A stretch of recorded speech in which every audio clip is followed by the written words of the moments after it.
So all that work I did paid off.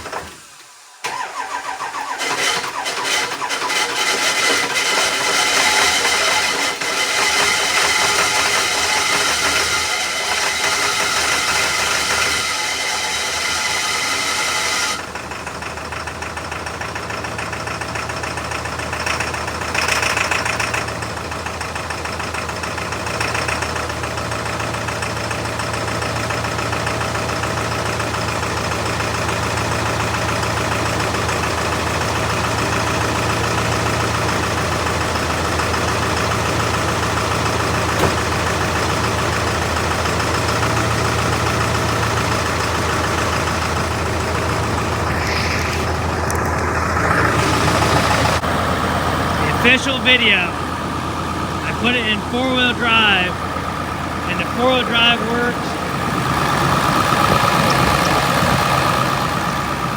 That's how you do it.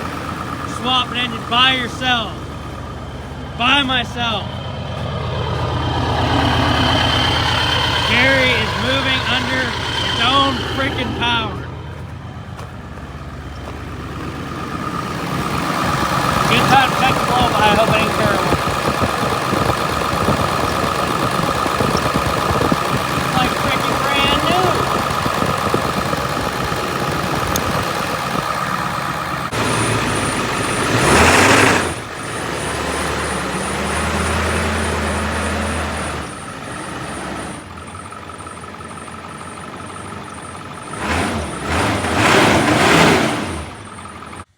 All right, time to do the first true cold start. We just changed the coolant temp sensor and we changed the alternator to see if our battery light goes away and our coolant temp reads right. Now this will be the first startup without any real... I don't see anything bad happening. This will be the first startup with like actually being cold.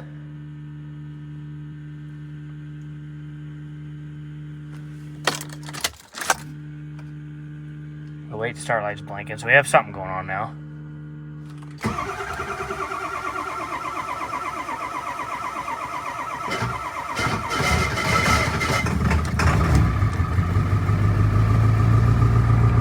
Okay. Battery light's still on, the coolant temp's reading cold.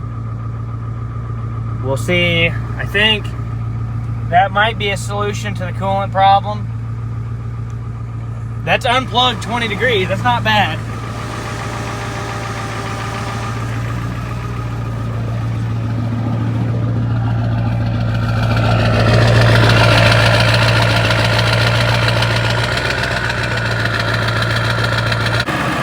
All right, you guys, welcome back to the official video where I'm going to be talking about Gary. Now, this truck was my first truck that I actually drove and put some serious miles on. I've used it severely, very loud as you can tell. But as some of you may know, I blew this truck up. I blew the engine in it, and she's bleeding a little bit of trans fluid. I blew the engine up in it. Let me cut it off for a minute so I can talk. Just testing out some stuff. Still have a battery light, engine light, not worried about the engine light. That goes away with the click of a tuner button. Normally. Give it some throttle and like, yeah. So, not really worried about the engine light. However, still have a battery light that needs to be figured out. Now, I am completely inexperienced when it comes to being a mechanic. However, I did this full engine swap over there in that shop with just the front of the engine sticking under the roof and a cherry picker from Harbor Freight on a couple pieces of plywood. So if you're thinking about doing your 7.3 engine swap on your own, I'd say you could do it. It's a pain in the butt by yourself. I did this 100% solo by myself, no help whatsoever. From taking the bumper off, the whole engine out, mating it back up to the transmission, everything by yourself. So if you're not tough and you don't want to do it, or you don't think you can, don't try it. But Dark Horse Auto and Diesel, I'll put them down in the description. I watched that video, and it helped me out tremendously on doing this engine swap. Without that video, I don't think I could have done it. Maybe, but it just kind of helped you. It helps you a lot, because I did the oil pan reseal on this engine. I guess let me get into where I got this engine from first. This engine come out of that 1999 I bought. Bought the 99 for $1,200. Could not ever get the engine to run in that truck. The ECM was out of it or whatever, so I didn't know if it was that or the engine. I took the risk, pulled the engine out, and upon doing that, I found where the engine's actually a 2001 Focus. iPhone 15 Pro Max camera for the win. Garbage. Anyways, it's a 2001 engine, so that was actually nice. I liked that a lot better because it kind of, you know, same turbo, everything's the same as the O2 engine. So I swapped it out. However, the engine harness is slightly different on the 2002 than it is from the 01. So like this wire here, hold on, why is this thing not focused? So like this wire right here on the 01 was going to a fender mounted solenoid. And the O2 had multiple solenoids up there in the center. Now, my other 99 and the 01 there both have solenoids right there. So I don't know why this one only has one. That could be part of my problem with the battery light. I'm sure there's a wiring issue I have to figure out somewhere. This was at a solenoid before. Now it's on the positive battery side. So that's what I did. As far as the coolant temp sensor, right there, down in there, you can see it plugged in. Right there. It's black on the 2001 engine. And I pulled the one off the O2. Put it in its place. Now the coolant gauge is reading correctly. As far as everything else, I did the EBPV delete pedestal, took that off the O2 engine. I used this 2001 turbo because the 2002 turbo was terrible, had issues already. I used the intercooler out of the 01. I used the alternator off the 01 originally, and then I swapped it for the one off the O2 originally because I couldn't get it to work. I don't know if it's working now, but the battery light's still on. Anyways, I didn't do the water pump, didn't do the low pressure oil pump, and I didn't do a lot of that stuff because I didn't even know this would run.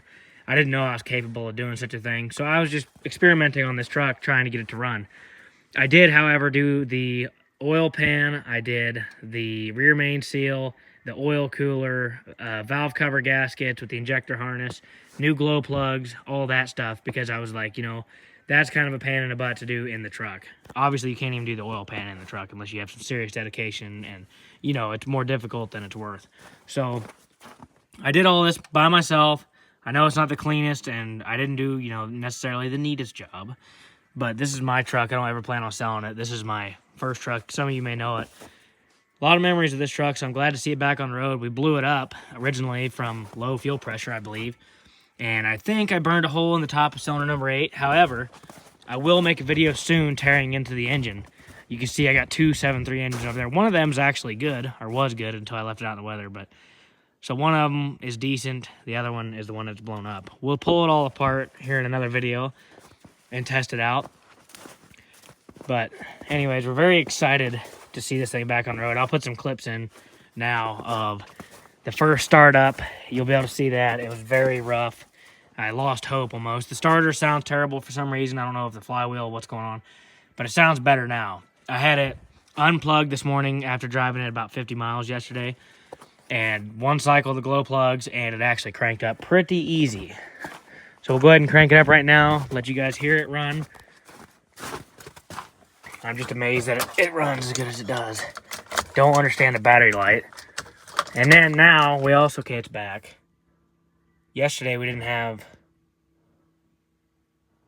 the weight to start. I mean earlier today.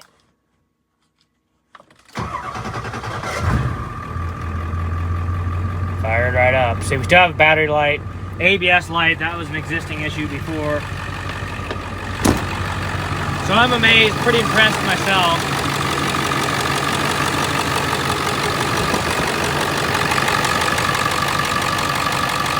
That I was able to get this thing running on my own.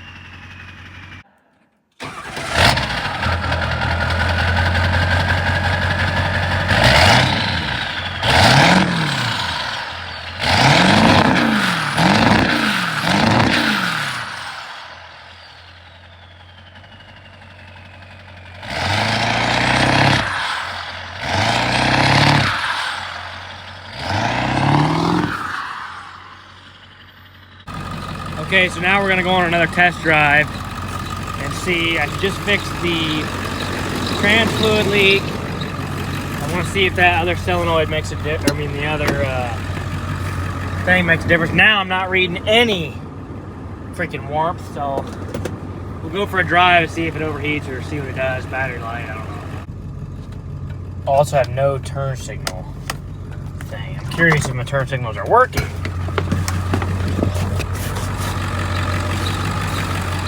They are working. Okay.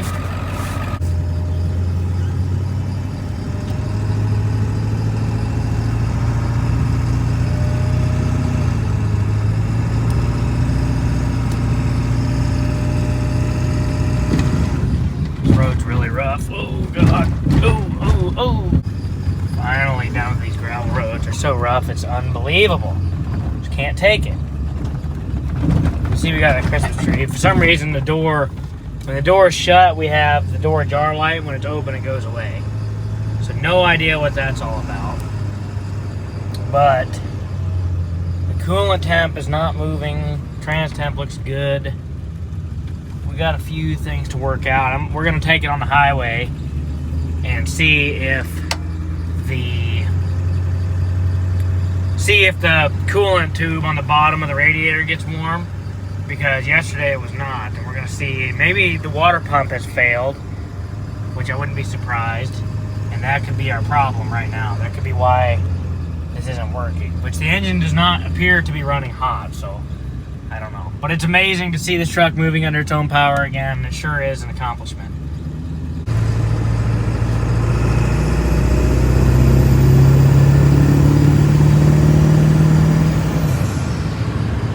Slow as I remember.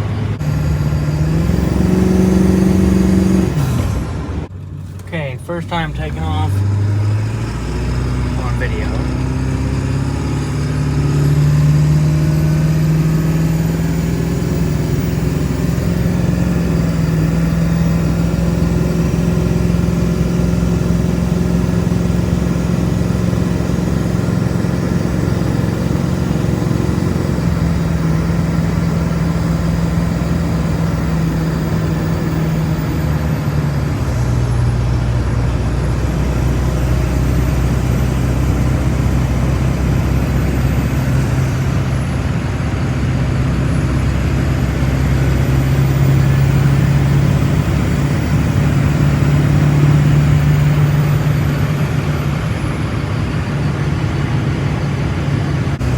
Went 17 miles so far, and the truck seems to be running just fine. You see it pulls. I mean, it doesn't pull hard, but it is a 7.3.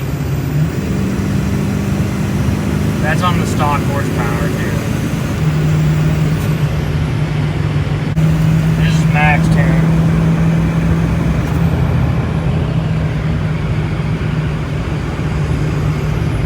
Coolant gauge is like it's trying to move.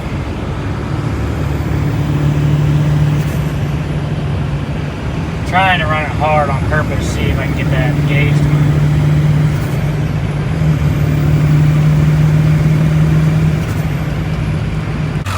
It is snowing like a madman now. So we'll check the coolant, see how it looks, see how it's doing, see what happens.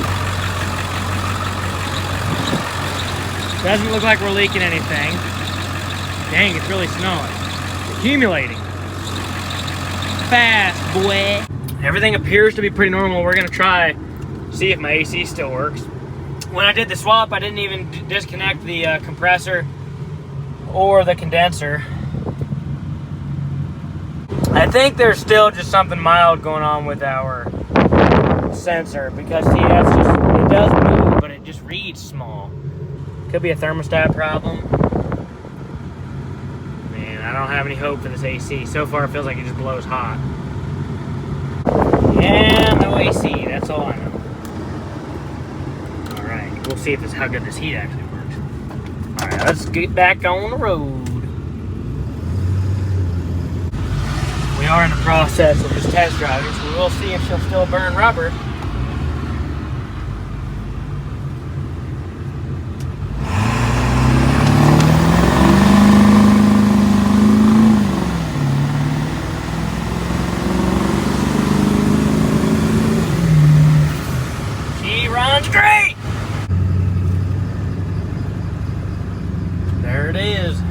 the first time I come to look at it. Here it is.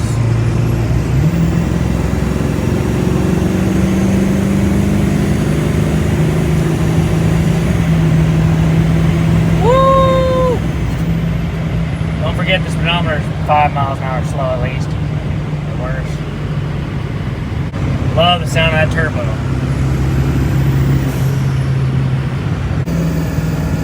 We've driven 65 miles and everything seems to be good. We have a few little kinks to work out, but at the end of the day, let's just be happy that we're back in Gary, cruising the highway, and that it runs really good. Whoa! Might turn into a beautiful day.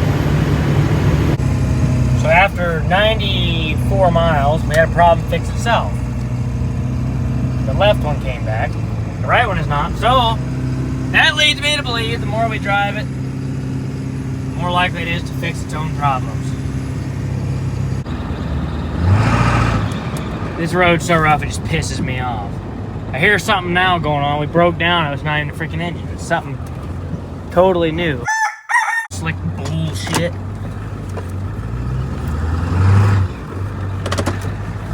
I hear it clunking from underneath. I don't know what the fuck that is. Well, we just went on a 100-mile drive and we had no issues. Listen to that thing run. We're gonna cut it off here in a second to see if the battery has died off. All right. Well, it fired right up. That means there's no problem. We have a battery light for some reason, don't know why. That does not concern me at all. Well, that's going to be it for this video. I hope you guys enjoyed seeing Gary on the road again. If you did, leave a like and subscribe. Comment down below your thoughts, and we'll see you in the next video. Thanks for watching.